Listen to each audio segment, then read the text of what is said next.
anunciamos la conferencia titulada La construcción de la literatura peruana, los románticos. Expone Dr. Osvaldo Guincayo, para quien pido un fuerte aplauso de bienvenida a nuestro evento. El Dr. Holguín es doctor en Historia y profesor principal de la Pontificia Universidad Católica del Perú. Es autor de múltiples libros, incluyendo Ricardo Palma, Tiempos de Infancia y Bohemia, Ricardo Palma, Poder, Corrupción y Tortura en el Perú de Felipe II, entre otros títulos. Ha editado Tradiciones Peruanas de Ricardo Palma y Los Cronistas del Perú de Raúl Porras Barrenechea.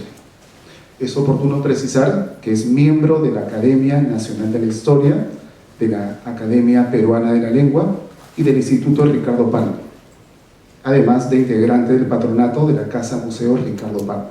Dicho esto, doctor, bienvenido. Aprovechamos en comentarles que al concluir la disertación tendremos un espacio para el diálogo y las preguntas. Gracias.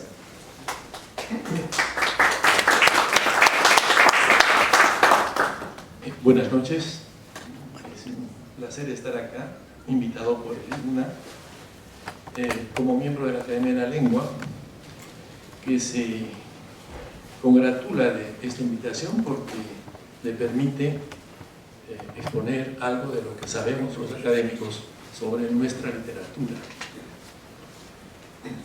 Es un conocimiento que entendemos debe tenerlo todo peruano cultivado. Más aún si nuestra literatura, como todos sabemos, ha tenido y tiene exponentes de gran altura, de gran alcance universal. Yo voy a decirles unas cuantas cosas sobre la literatura peruana del XIX, específicamente la literatura de los románticos. La literatura peruana no empieza ciertamente en el siglo XIX. Hoy se habla de las literaturas peruanas, en plural.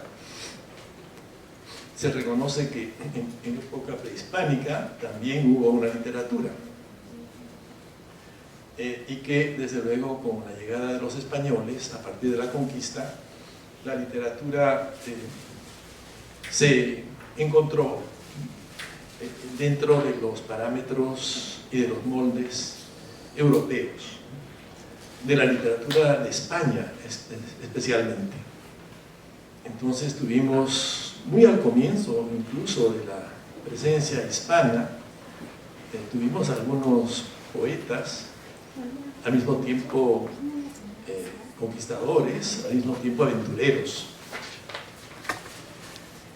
Estos poetas habían dejado la corte, las comodidades de la vida en España para acompañar a los conquistadores o también ser parte de ellos. En cambio, aquellos periódicos incluso llegaban a publicar novelas por capítulos. ¿Qué hacía la gente? Recortaba, hacía su colección de recortes y tenía novelas de Alejandro Dumas, de Walter Scott, ¿no? de los mejores escritores de Europa de ese momento, ¿no? Y a los jóvenes, los editores, los directores de los diarios, por ejemplo del Comercio, que ya empezaba a destacarse, ¿no?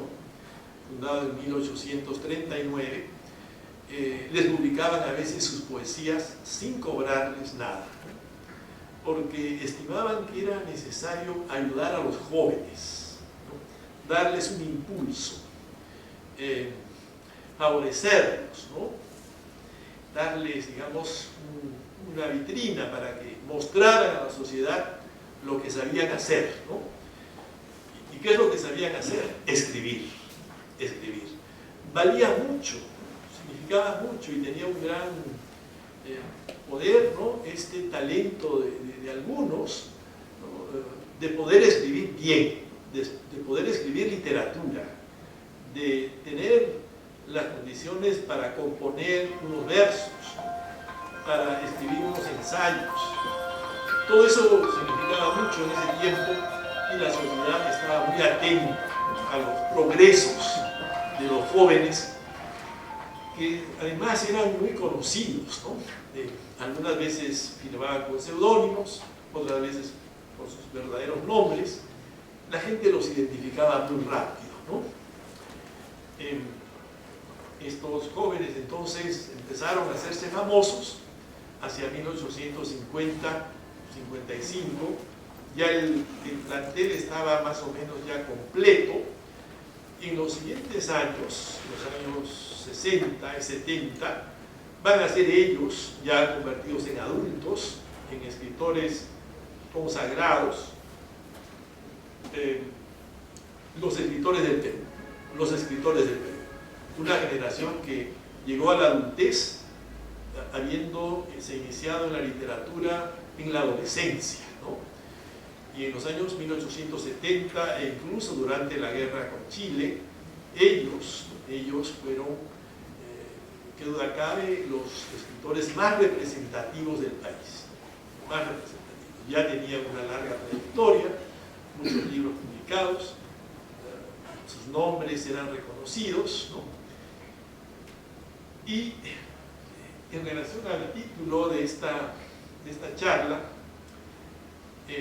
habían iniciado la construcción de la literatura peruana. Quiero hacerles...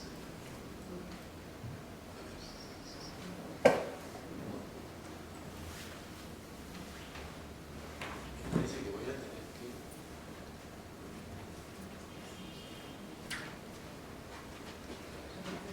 Ahí está. Gracias. Bueno. Vamos a cambiar la luz o apagar para que se pueda ver. Está muy bien. Un político importante en Lima, 1853, ¿no? Don Miguel del Carpio. Era un político, era un personaje, ¿no?, muy respetado. Era uno de esos vecinos de Lima con larga trayectoria en el foro, en la cultura y en la política. Tenía el mérito, don Miguel del Carpio, de darles a los jóvenes escritores un respaldo muy grande. Los recibía en su casa, les prestaba libros, a algunos les consiguió trabajo, ¿no? Al propio Palma le consiguió empleo, y uno de estos románticos precoces, por Pancho, le pidió un prólogo para un poemario. Lo que está leyendo es una parte del prólogo. Por favor, lean este texto de Miguel del Carpio.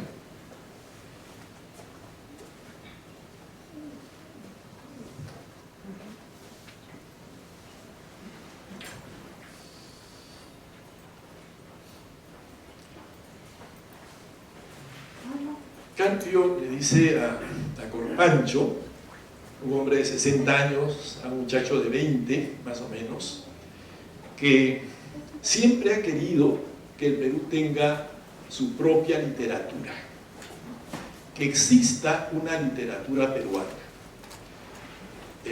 Como las grandes naciones la tenían, ¿no?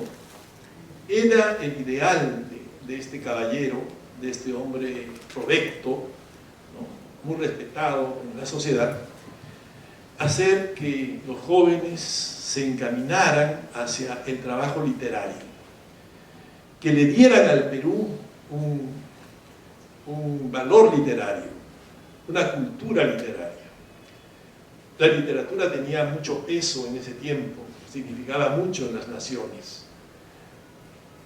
Hoy las naciones se miden por otros temas, ¿no? Por ejemplo, el desarrollo cultural o económico, o la potencia y capacidad militar. En aquel tiempo interesaba mucho el desarrollo literario de los pueblos, ¿no?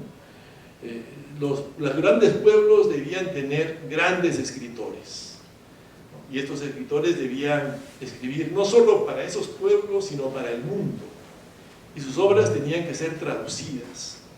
Y si se trataba de escritores para el teatro, ¿no?, de dramaturgos, sus obras tenían que ser representadas. Entonces, ese era el ideal del Carpio, pero de muchos también, ¿no? Un ideal que fue reforzado por el talento de los jóvenes miembros de la generación romántica.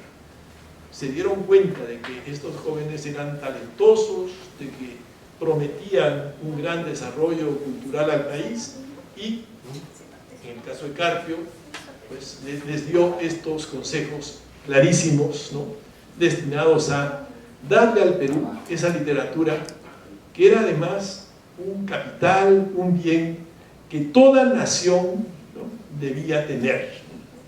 Las naciones debían contar con su propia literatura. Así como Alemania tenía una gran literatura, Inglaterra y Francia también, el Perú no podía quedarse atrás. Este era sin duda un afán nacionalista. No podíamos quedar los peruanos rezagados, porque además desde el Perú se miraba lo que estaba pasando en Chile. No teníamos límites con Chile, pero era con Chile con el país con el que más nos comparábamos. Siempre ha sido así, siempre ha sido así. Bolivia quedaba, digamos, en los Andes, escondida, un poco a trasmano, y el Ecuador, bueno, también tenía su propio camino, lleno de conflictos, ¿no? Lo que estaba cerca, espiritualmente hablando, aunque lejos, ¿no?, en lo geográfico, era Chile, ¿no?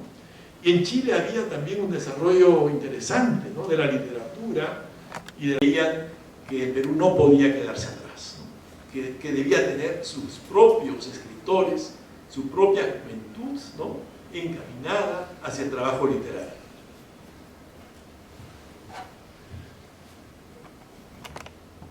Voy a poner la continuación de este texto, por favor.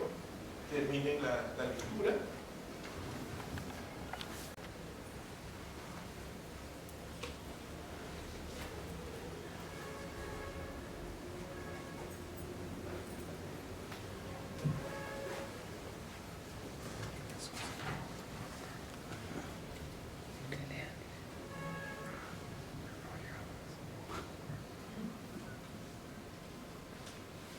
Sigue diciendo Carpio a este poeta joven que era Manuel Nicolás Corpancho, ¿no?, en este prólogo que Corpancho le había pedido para un libro de poemas, que estos jóvenes, estos nuevos escritores debían inspirarse en la historia del Perú. La historia del Perú debía ser la cantera, ¿no?, que les diera los temas, los motivos de composición literaria. Habida cuenta de que el Perú había sido, pues, parte principal, centro del imperio de los incas.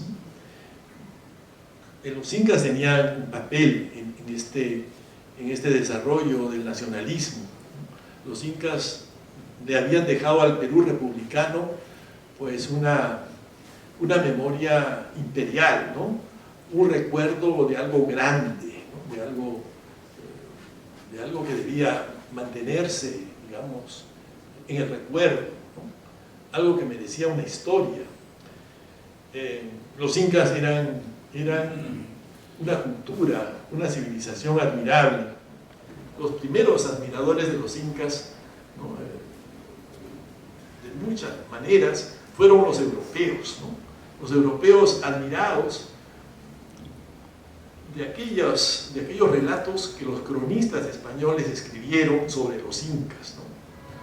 Fueron los españoles los que llevaron a Europa las noticias de los incas, los que en sus crónicas refirieron la grandeza del Cusco, la riqueza de los templos, la organización, los caminos, etc., ¿no? Y esta admiración a los incas nos llegó pues, en herencia en los tiempos republicanos. Entonces había una memoria viva de estos antiguos gobernantes incorporados a la historia del Perú, aunque no hubieran sido peruanos propiamente dichos, ¿no? Aunque hubiesen sido nuestros antepasados aborígenes, ¿no? Debían tener en nuestro imaginario un lugar preferente, ¿no? Un lugar especial. Entonces Del Carpio aconseja inspirarse en esos relatos. Lamentablemente no había muchos relatos, digamos, propicios, venidos de la época prehispánica, que a los románticos les sirvieran de inspiración. No había mucho. Las crónicas habían referido batallas, costumbres, pero no exactamente aquellas materias que la literatura romántica prefería, ¿no? Por ejemplo, historias sentimentales, tragedias personales. Estos temas no estaban presentes en las crónicas, y nuestros románticos se sentían muy cortos de imaginar esas historias sin tener en la mano por lo menos un documento.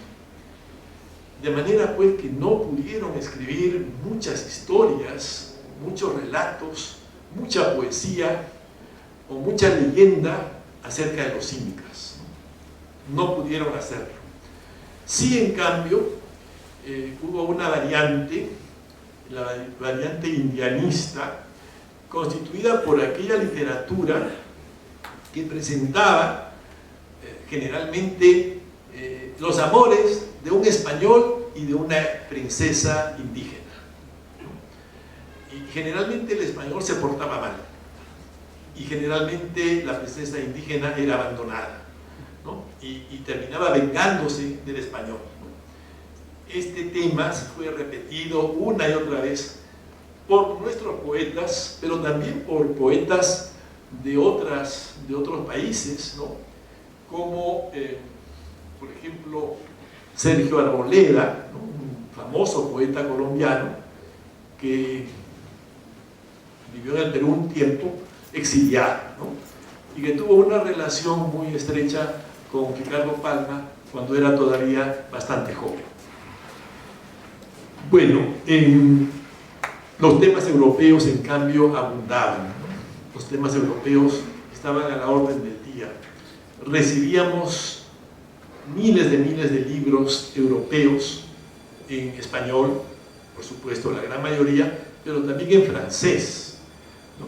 Cuando nuestras élites, no solo económicas y culturales, sino también las élites políticas, leían francés, ¿no? Y muchas veces se hablaba en francés en los salones, ¿no?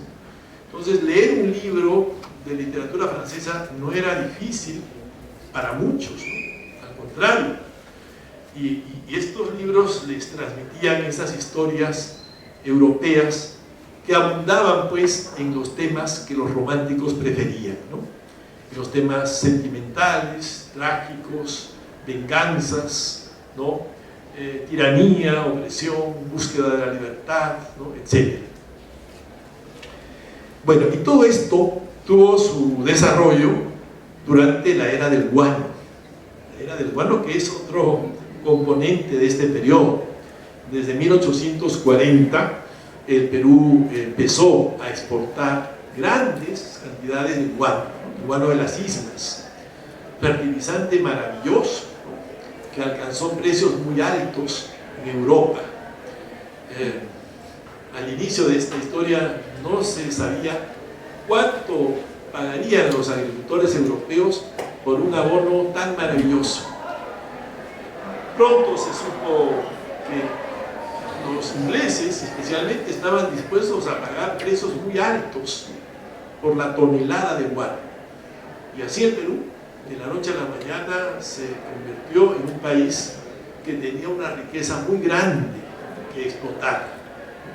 El guano en distintos lugares de la costa, el mejor guano en las islas de Chincha, ¿no? y la demanda creciente, no solo de Inglaterra, sino de Francia y Alemania y otros países, ¿no? de este abono natural que permitía pues multiplicar, ¿no? la producción del campo. El guano le dio al Perú mucho dinero, muchísimo dinero.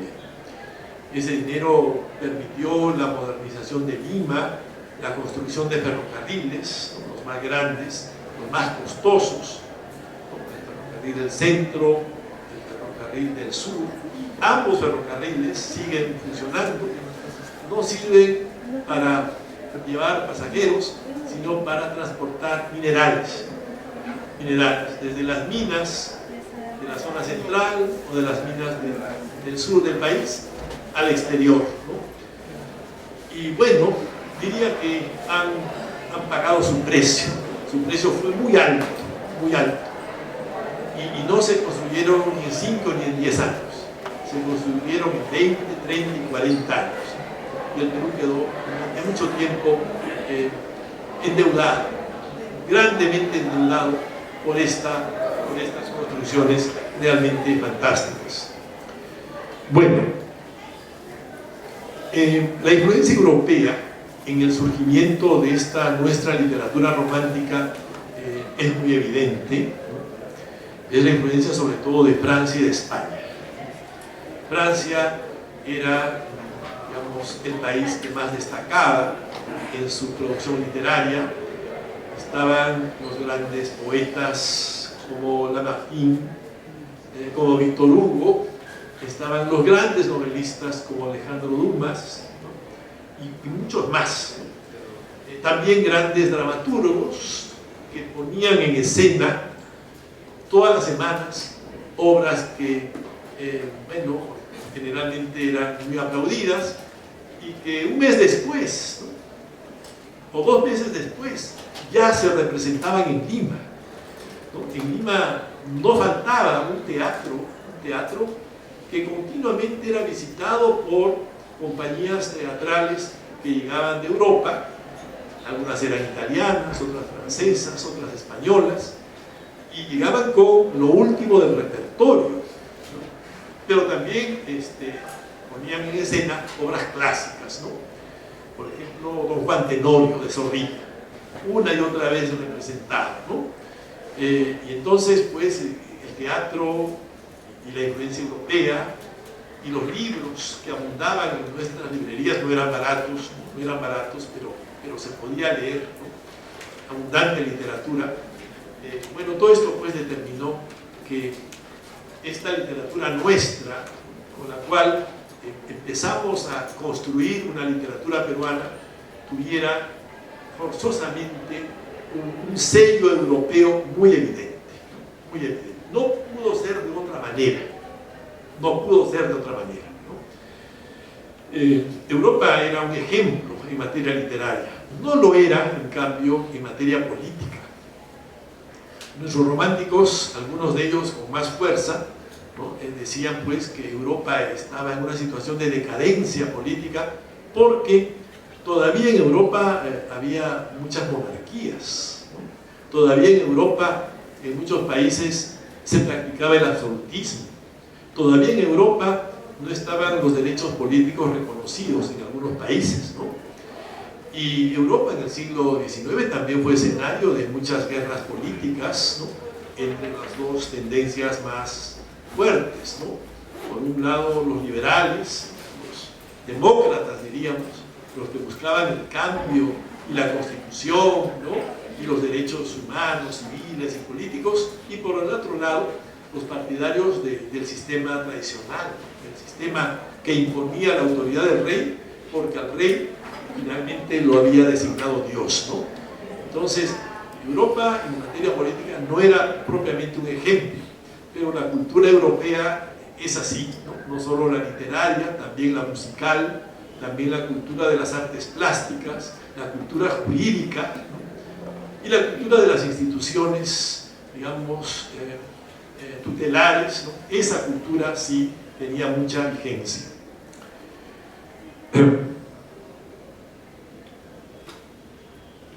siguiente imagen que quiero mostrarles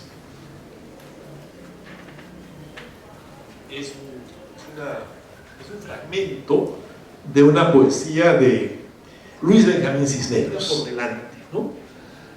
Pero que quiere hacer algo por su patria, que quiere contribuir al desarrollo de la nación, ¿no?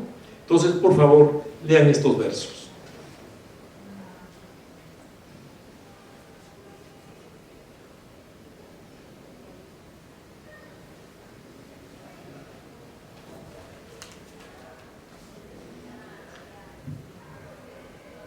Dicen mucho estos versos de un Luis Benjamín Cisneros, el patriarca de los escritores cisneros, ¿no? Que ha dado escritores ya durante 4 generaciones, ¿no? 4 generaciones. Después de Luis Benjamín, su hijo Luis Fernán, después de Luis Fernán, Luis Jaime Cisneros, ahora hay un joven, Renato Cisneros, 4ª generación, ¿no? 4ª generación de Cisneros, escritores. Bueno, pero era Luis Benjamín el patriarca, digamos, nada más de un chico de 20 o 22 años cuando escribió estos versos, ¿no? Y cuando, bueno, la juventud de ese tiempo estaba muy animada por el patriotismo, ¿no? El sentimiento patriótico que se expresaba en las grandes fiestas de la patria, ¿no? Las grandes fiestas de la patria eran el 28 de julio, que no se celebraba solo el 28, sino toda una semana de fiestas, ¿no es cierto?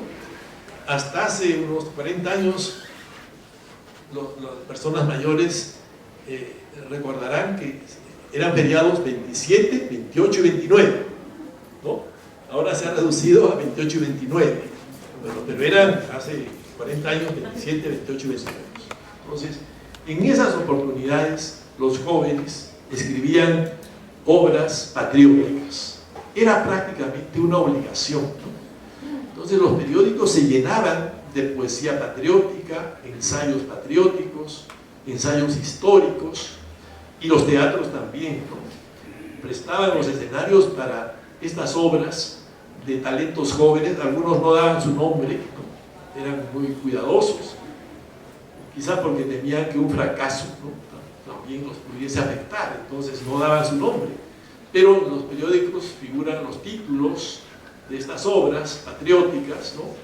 Y los premios también que los más importantes recibían. Se estimulaba el patriotismo, ¿no? Se daban condiciones para que los jóvenes se involucraran, ¿no?, en el desarrollo de la sociedad. Y lo dice con toda claridad Cisneros, ¿no?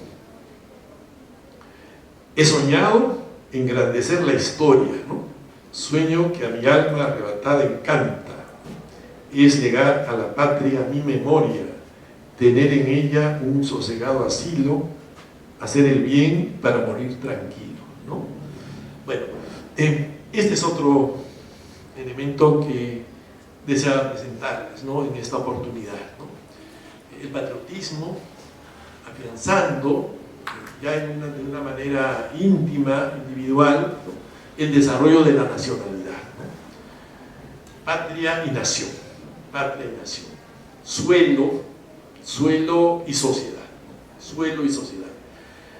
A esos fines, a esos objetivos, ¿no?, iban estos jóvenes, con los cuales efectivamente pues el Perú logró, ¿no?, una literatura propia, ¿no?, una literatura con fuerte influencia europea, con fuerte, digamos, ancestro hispano, ¿no? El ancestro hispano imposible de erradicar, ¿no?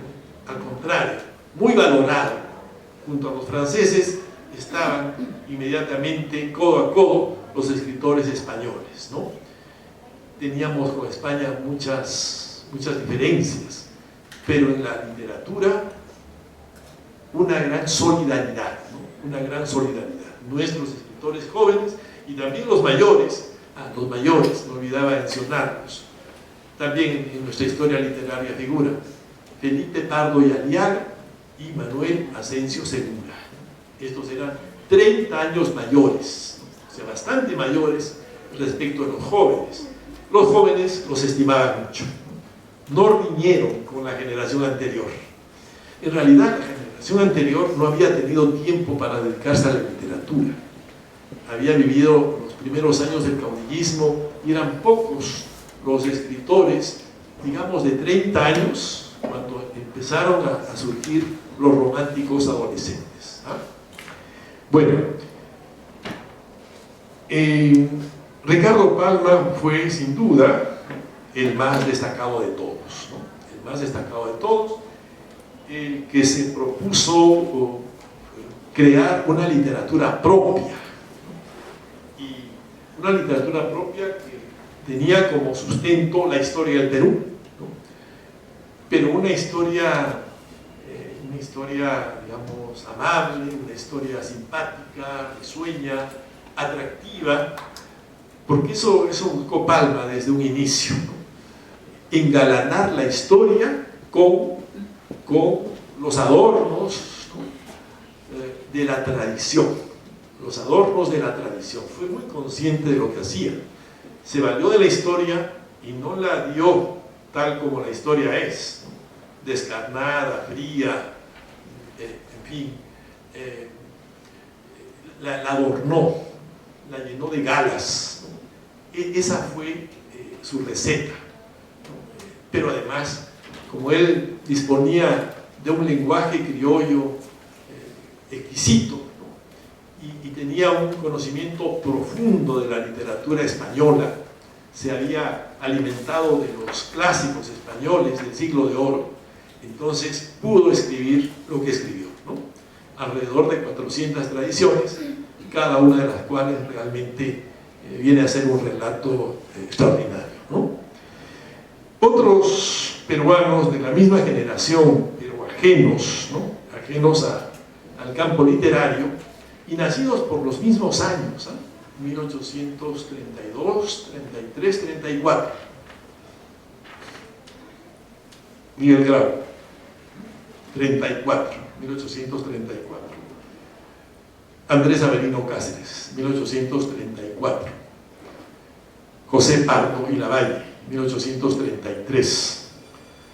Francisco García Calderón, Toribio Pacheco, Sebastián Barranca, entre otros. En otras palabras, esta generación, la que llamamos en la historia literaria del Perú generación romántica, tuvo gente de primer nivel en todos los ámbitos, no solo en el literario, ¿no?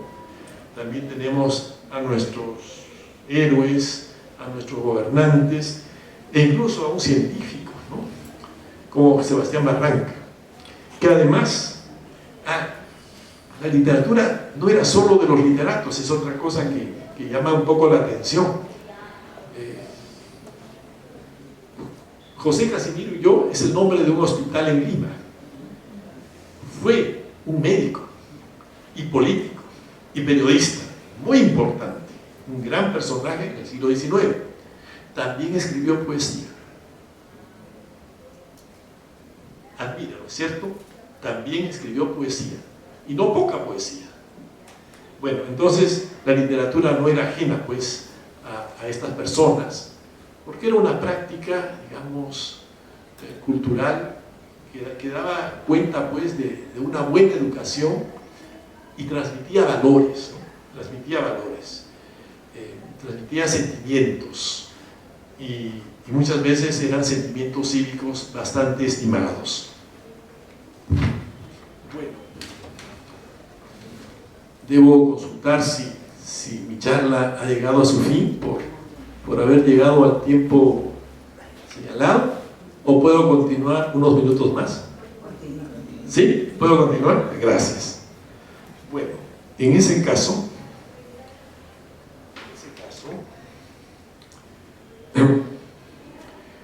voy a leer un breve fragmento, ¿ya? Era aquella la primera vez que unos jóvenes peruanos con desigual talento para poetizar entraban en la vida adulta en medio de aplausos y otras muestras de respaldo. La relativa tranquilidad pública y el normalizado funcionamiento del Estado les dio aliento y confianza para tomar las armas del combate, dar la cara y mostrarse audaces ante una sociedad que venía recibiendo desde hacía algunos años, con curiosidad primero y después con simpatía, los frutos de los autores europeos más estimados del momento. Esos jóvenes escribían versos galantes y doloridos y los publicaban en los diarios y revistas de Lima, muchas veces acogidos por los mismos redactores y editores, que eran sus amigos. El empleo intensivo de la prensa contribuyó a la difusión de sus escritos y, de hecho, muchos románticos peruanos se hicieron periodistas. Cuando las hojas informativas solían ser empresas unipersonales conducidas por un multifacético director, editor, redactor, y recibían críticas usualmente favorables y alentadoras que les hacían sentirse poetas y soñar con la fama. La sociedad letrada, los parientes y amigos, las señoritas que devoraban poemarios eran su público principal. Aplaudían su desempeño y les aportaban el apoyo social y moral que requerían. La producción literaria era advertida como una señal de progreso social y madurez cívica, y por ello muchos ciudadanos pensaban que los jóvenes románticos constituían una señal del avance del Perú. Demorado por tantas facciones, y hasta los hombres mayores los estimulaban, aprobaban sus escritos y por razones patrióticas les brindaban su respaldo. En varios aspectos, los románticos peruanos se ofrecen pioneros, singulares y novedosos en la historia de nuestra literatura y cultura letrada en general.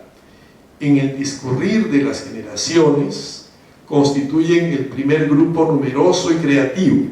Es más, se ha afirmado que con ellos se inicia la literatura nacional. Nunca se había dado un grupo de poetas y escritores coetáneos tan activo y semejante, ni los jóvenes se habían manifestado con tanta fuerza ante la sociedad. Su originalidad alcanzaba los puntos de la ropa, esa de última moda que lucían algunos con ostensible desenfado. Los románticos fueron los primeros peruanos que alcanzaron protagonismo cultural en su primera juventud y tuvieron conciencia de escribir una página histórica y de brindar un servicio destacado a la nación. En efecto, con no poco fundamento, nuestros bohemios, y los llamo bohemios porque Ricardo Palma, ya mayor, escribió un ensayo titulado La Bohemia de mi tiempo. Es un ensayo de unas 50 páginas, 60 páginas, en el cual hace memoria de su generación, ¿no? Habla prácticamente de cada uno de los románticos en su juventud y refiere pues cosas que en ningún otro documento podríamos encontrar, ¿no? Es un testimonio, un recuerdo cariñoso de sus compañeros de generación, a los cuales llamó bohemios, ¿no? Y así los llamamos en el estilo literario del Perú. Los bohemios son los románticos, ¿no? Los compañeros de Palma, Corpancho, Márquez, Salaverry, El Tauspa, Soldán, Cisneros, y 20 más, ¿no? Y 20 más, menos conocidos, ¿no? Entonces, estos bohemios, pues, románticos, los primeros peruanos que alcanzaron protagonismo cultural en su primera juventud. Nuestros bohemios se figuraron iniciadores de la literatura peruana, pues la facturada en el virreinato no dejaba también de ser española. Al verse privados de pasado literario propio, no se sintieron continuadores de las letras coloniales, escasas y eventuales, pero sí tuvieron, como les decía, un gran respeto por los mayores, especialmente Pardo y Aliaga y Manuel Asensio Segura. Nuestros románticos crearon un corpus literario republicano, liberal y democrático que difundieron en todos los géneros que practicaron. Su confesa ideología, no obstante contramarchas y hesitaciones, contribuyó a la educación cívica de la sociedad al ofrecerse a través de un discurso cargado de emoción y convicción. Transmitieron ideales al pueblo, sembrándolos y difundiéndolos a través de sus obras, especialmente poesías y dramas. También a los románticos se les ha hecho reproches, ¿cómo no? Los críticos un poco severos han dicho que fueron escritores que imitaron a los europeos. Les han negado originalidad. La originalidad es una cualidad que no todos los escritores han alcanzado, ¿no? Esta literatura peruana de los románticos es vista por la crítica como poco original, Bueno, es verdad, es poco original, pero es una literatura hecha con convicción, ¿no?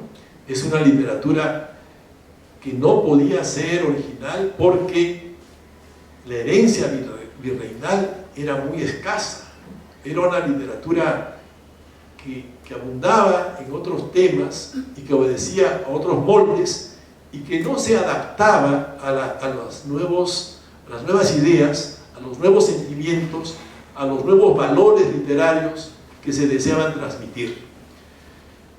Es verdad pues que careció de originalidad. Es un reproche que se les hace.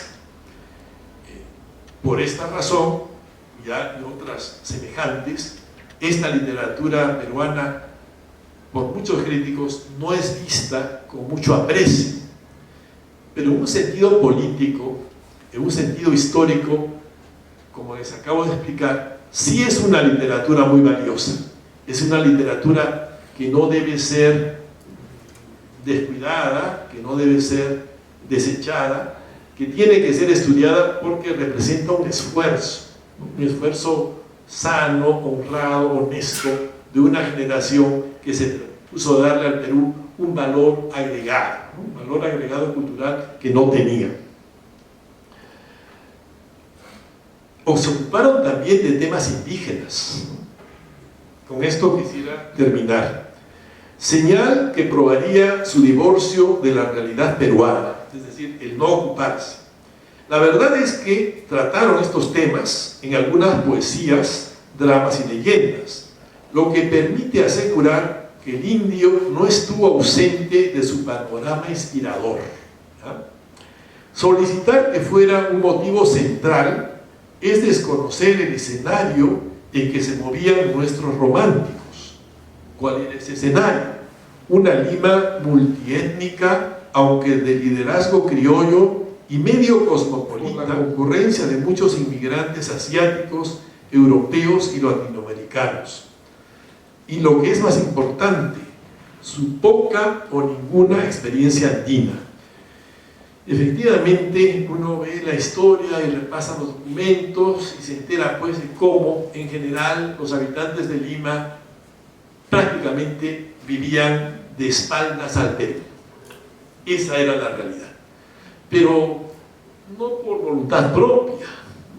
Yo diría, para disculpar a los limeños, que era el producto de la geografía del Perú. Era la dificultad que había para comunicarse, para viajar, para trasladarse de un lugar a otro. Y el hecho de que Lima esté en la costa del Perú, lejos, no muy lejos, pero alejada todavía de las grandes montañas, hacía pues que la vida en Lima y en otros lugares como el de Lima, pues fuese tan diferente de la vida en la sierra, ¿no? Entonces, ya después, en el siglo XX, cuando llegan nuestros críticos más actuales, como Ribagüero, por ejemplo, o Mariátegui, surge la crítica, ¿no? Y los románticos, ¿no?, ¿qué hicieron por el Perú profundo? A mí me parece una pregunta un poco abusiva, ¿no? un poco exagerada. Y yo pienso en preguntas de esta naturaleza cuando, por ejemplo, se dice de Túpac Amaru que fue un líder social y demócrata. Fue social, sí, fue un líder social, pero no fue un demócrata. Túpac Amaru pertenece al antiguo régimen, antes de las ideas democráticas. ¿Cómo podía ser un demócrata Túpac Amaru si en su época ninguna persona lo era en el Perú? Si la democracia estaba en pañales en Estados Unidos y en Francia todavía faltaban unos años para que empezara la Revolución Francesa. Sin embargo, a Túpac Amaru, el manejo demagógico de la historia lo ha presentado como un líder demócrata. No podía hacerlo. Pedirle democracia a Túpac Amaru es un absurdo, es un absurdo. Igual, pedirles a los románticos peruanos ocuparse de temas andinos es otro absurdo. No podían hacerlo, no conocían los Andes, no salían de Lima, no tenían facilidades para viajar. Entonces, a veces la crítica no es justa, no es justa, es una crítica un poco excesiva. Bueno, nuestros románticos no podían extrañar a los incas porque no se sentían identificados con su cultura, ni con su sociedad o religión, y su lengua, la lengua de los incas, el quechua, aunque dulce, los estudiosos del quechua siempre han dicho y dicen que el quechua es una lengua dulce, ¿no? Es una lengua dulce que tiene ciertas características, digamos, fonéticas, ¿no?, que la hacen una lengua grata, ¿no?, de escuchar, ¿no? Bueno, para ellos el quechua pues era enigmático, ¿no?, literalmente, absolutamente enigmático. Tampoco se sentían identificados con los españoles, porque los españoles representaban la condenada dominación colonial, ¿no?, de la cual el Perú se había liberado 20 años antes, nada más. Los románticos conviven con los soldados de San Martín y los de Bolívar y escuchan, ¿no?, de estas personas relatos sobre las batallas, sobre la guerra de independencia. Viven la independencia, no es que hayan convivido con los hechos, pero escuchan todos los días cómo fue la independencia. Sin embargo, los incas no estuvieron ausentes de la inspiración romántica. Atahualpa, Manco Inca y Túpac Amaru en dramas de Salaverry, Isidro Mariano Pérez y Arnaldo Márquez, respectivamente. Finalmente, para no molestarlos más, los románticos crearon una literatura cultivada, construida sobre bases retóricas de la cultura occidental. Una literatura escrita en el Perú y por peruanos, con frecuencia traspasada de patriotismo y nacionalismo, e incluso cargada del veneno de la sátira, y no solo de incertidumbre, desesperanza y amargura, como se ha dicho muchas veces. Nuestros románticos participaron en la construcción de la nación peruana al darse a la tarea de crear una literatura nueva, original, completamente alejada de la colonial, aunque imitada, ¿no?, imitada, tarea que abordaron como un sagrado deber patriótico. La literatura romántica surgió como el comienzo de una literatura nacional que no existía, como un producto genuino de la sociedad peruana, tal como sus autores la entendían o imaginaban. Desde luego, su concepción del Perú distaba mucho de la actual, pero al igual que nosotros, contemplaron su pasado con una mezcla de admiración y estupor, sintieron hondamente las preocupaciones del presente y esperaron que el futuro trajera el progreso y la justicia. Muchas gracias.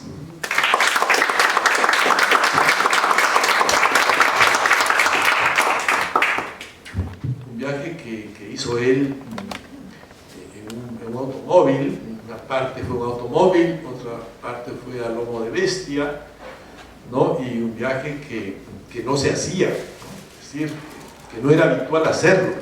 ¿Quiénes viajaban en el Perú? Los comerciantes, ¿no? Los mercaderes, la gente que llegaba, transportaba mercaderías a Lima, la élite, no solo social, también cultural e incluso política de Lima, llegando a los Andes con espíritu de descubrimiento, ¿no? Para conocer el Perú profundo. Un Perú del cual se había escrito, en fin, pero los limeños no conocían los Andes, no se adentraban en el Perú. Viajar era peligroso, era arduo, ¿no? Era costoso, requería pues de muchos factores que no estaban al alcance de la gran mayoría de peruanos. No existía el turismo, no existía el turismo. El turismo lo practicaban algunos europeos en Egipto, en Grecia o en algún lugar de África. Pero el turismo, como hoy día lo entendemos, no existía. Eso era otra cosa, ¿no? Entonces, los románticos vivieron 50 años antes de Ribagüero. Excelente. 50. Por resolver el... No son contemporáneos, ¿no? Excelente. Ribagüero conoció, conversó con Palma. Palma era un hombre de 80 años, Ribagüero era un muchacho de 20, ¿no? De 20. Entonces, Ribagüero escuchó a Palma con admiración, con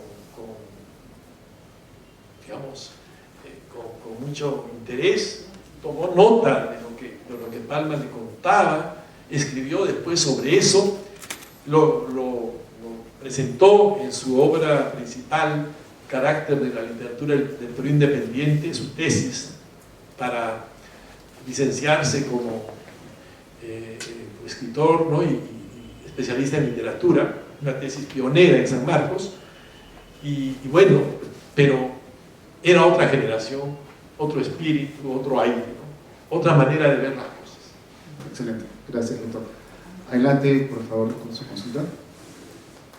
Mencionó que la imagen de los incas, esta imagen creo que fue recogida por algunos románticos, por ejemplo, Palma tiene expresiones incaicas.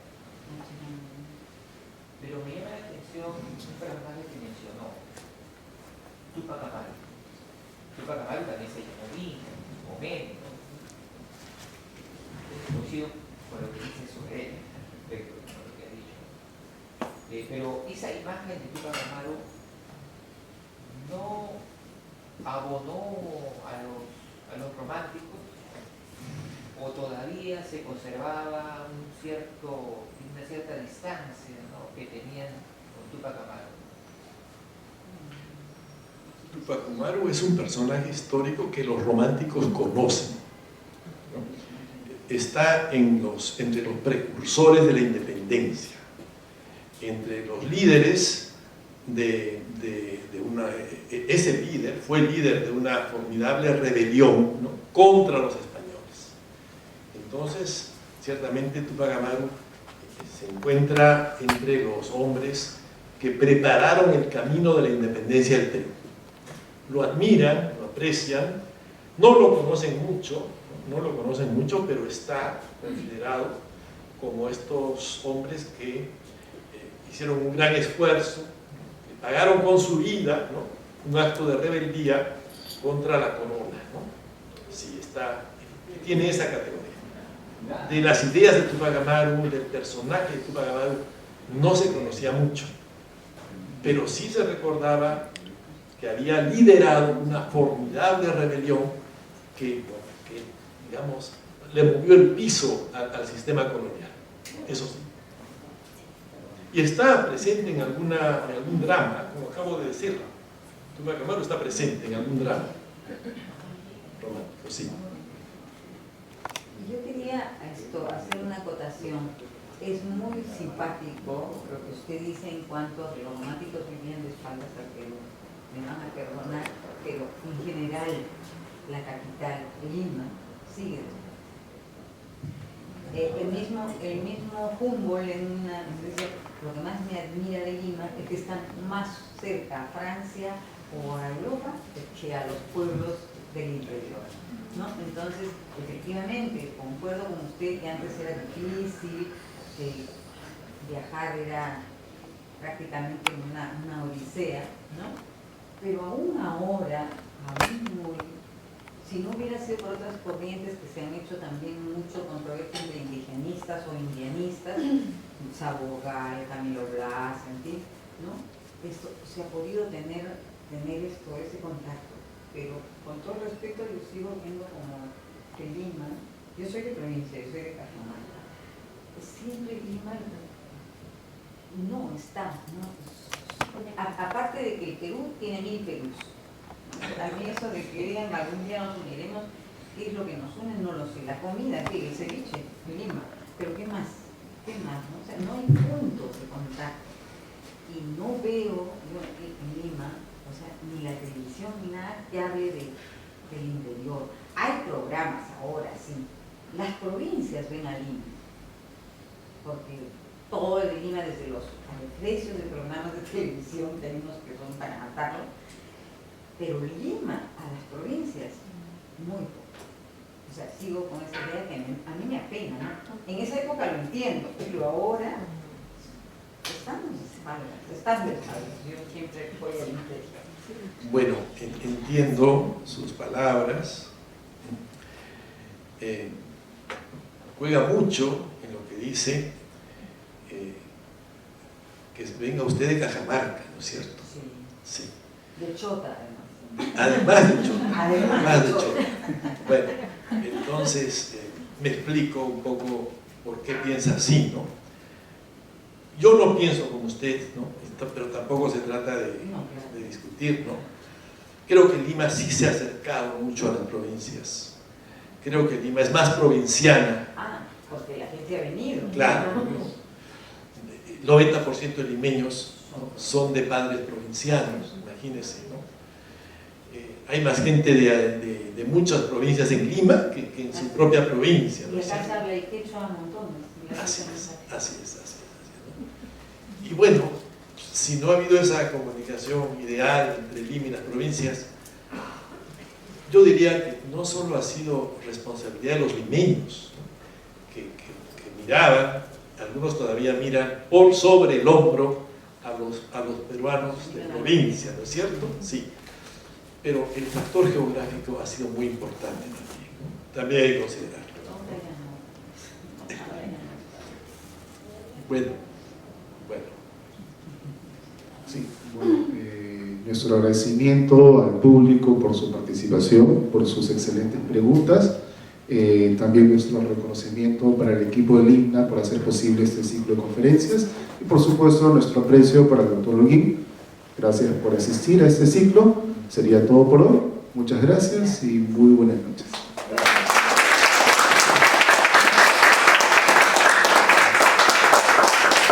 Sí, por favor no se retiren. Vamos a intentar tomar una foto grupal para dejar registro de esta